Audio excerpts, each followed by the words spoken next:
मेरे पति की 3,000 रुपये इनकम थी, तो खाने के लिए बच्चों के लिए भी किसी से कर्जा लेके लाना पड़ता था। फिर मैंने अपने पति से ये कहा कि क्यों ना अलग हट के करें, भाई हाथ पे हाथ धरे बैठे रहने से तो ये हम खेती में मेहनत करेंगे। तो मैंने 2008 में अनार की खेती को चुना, क्योंकि अनार की खेती, एक अनार 100 बीमार, ये मैंने डॉक्टर से सुना था। तो वो लगाने के बाद ये क्या था, अड़ोस पड़ोस होते वो ताने खूब मारते हैं, लेकिन ताने सुनने की हिम्मत होनी चाहिए। तो अड़ोस पड़ोस ने मुझे ताने दिए ही रहे, तूने अनार तो लगा लिए, जड़ में लगेंगे या कहाँ लगेंगे। और जब मैंने ड्रिप लगाई तो कह रहे सांप बिछा दिए।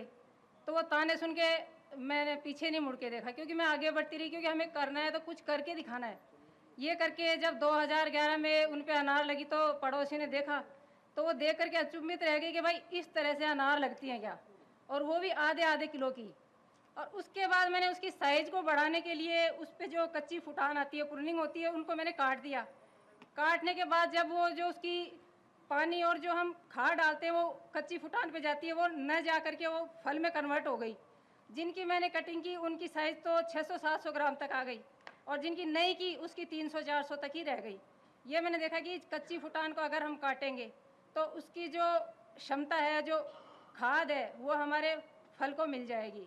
और ये देख करके मैंने अपने बच्चे को एग्रीकल्चर से बीएससी करवाया था, और ये उससे एक आगे बेटे तू दरदरी नौकरी के लिए मत घूमना, क्योंकि अगर हमें करना है तो अपनी खेती पे ही करना है। जब मैंने अपनी खेती में कमा के तुम्हें इतना बड़ा किया है, 3,000 से आज मैं 3 लाख रुपए इस खेती में कमा रही हूँ,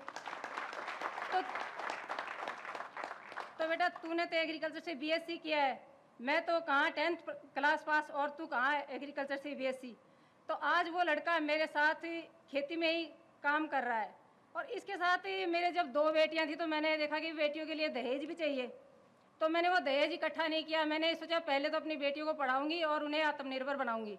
ये करके मैंने अपनी दोनों बेटियों को पढ़ाया, और छोटी बेटी को एग्रीकल्चर से बीएससी करवा करके एग्रीकल्चर सुपरवाइजर बनाया, क्योंकि मैं ये चाहती थी कि बच्ची किसी के आगे हाथ न फैलाए और वो अपने पैरों पर खड़ी हो जाए।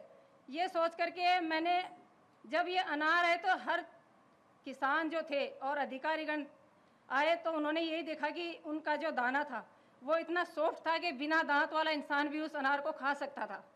ये देख करके उस समय 1500 हेक्टेयर में पेड़ लगे थे 2008 में, तो उनके फल नहीं आए और उनकी जो साइज़ थी वो भी नहीं आई, और अंदर का दाना था वो सफ़ेद रह गया। तो उन किसानों ने यही कहा कि भाई आप हमें जो आपकी जो वैरायटी है, सिंदूरी वैरायटी, आप उसी की हमें पौध तैयार करके दो। तो उस दिन के बाद मैंने अपने खेत में नींबू, अमरूद, एप्पल, हर वैरायटी के पेड़ लगाए, और उन्हीं से मैं अपने खेत में पौध तैयार कर रही हूँ। और आज वही पौध मैं हर किसान भाइयों को दे रही हूँ, और मैं ज़्यादा से ज़्यादा महिलाओं को ज़्यादा सपोर्ट कर रही हूँ, क्योंकि महिलाएं चोले तक सीमित हैं, क्योंकि उन्हें चोला चौके तक ही सीमित नहीं रहना, उन्हें भी आगे बढ़ना है, और वो अपनी खेती में ही सब कुछ कमा सकती है, ना कि उन्हें किसी के यहाँ नौकरी करके।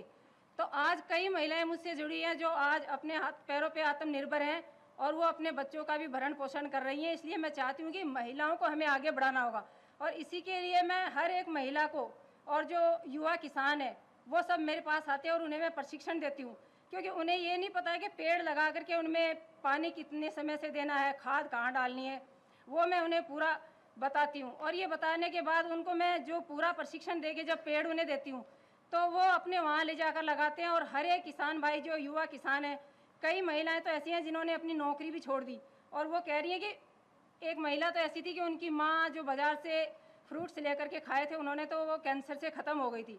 तो उन्होंने उसी दिन से अपनी नौकरी को रिज़ाइन किया, और उन्होंने कहा कि मुझे अपनी खेती में ही सब कुछ करना है, क्योंकि मैं रसायन को त्यागना चाहती हूँ और जैविक खेती करना चाहती हूँ। आज मेरे साथ जितनी भी महिलाएं हैं, युवा किसान हैं जुड़े हुए हैं, उनको मैंने रसायन को त्यागने किया कि रसायन एक बार आपको ज़्यादा पैदावार देगा, लेकिन उसका आपको इनकम क्या मिलेगी, उसकी कुछ भी नहीं मिलेगी। अगर गेहूं पे बात आती है, अगर आपका ऑर्गेनिक है तो आपको 8-9 हज़ार रुपये तक इनकम मिल सकती है, और जो हमारा रसायन का है वो 2,5-3 हज़ार रुपये क्विंटल ही मिल रहा है। तो मैं चाहती हूँ कि एक बार आपको वो ज़्यादा ज़रूर देगा, लेकिन आपकी जो ज़मीन है उसकी उर्वरा शक्ति है वो बिल्कुल ख़त्म कर देगा। आजकल लोगों ने घास के लिए उसमें दवाई डाली है, तो उसमें हमारा जो चना है वो होना बिल्कुल बंद हो गया है। तो मैं चाहती हूँ कि आप अपने खेत में रासायनिक को त्याग करके जैविक खेती को अपना सकते हैं। एक बार आपको कम जरूर होगा, लेकिन वो आपकी वही कैटेगरी वहीं आ जाएगी, और वही उतना उत्पादन आपको मिलने लगेगा। और जो रसायन से अगर आप करोगे तो आपकी जो खेती है वो बिल्कुल नष्ट हो जाएगी। इसी के साथ मैं विराम लेती हूँ।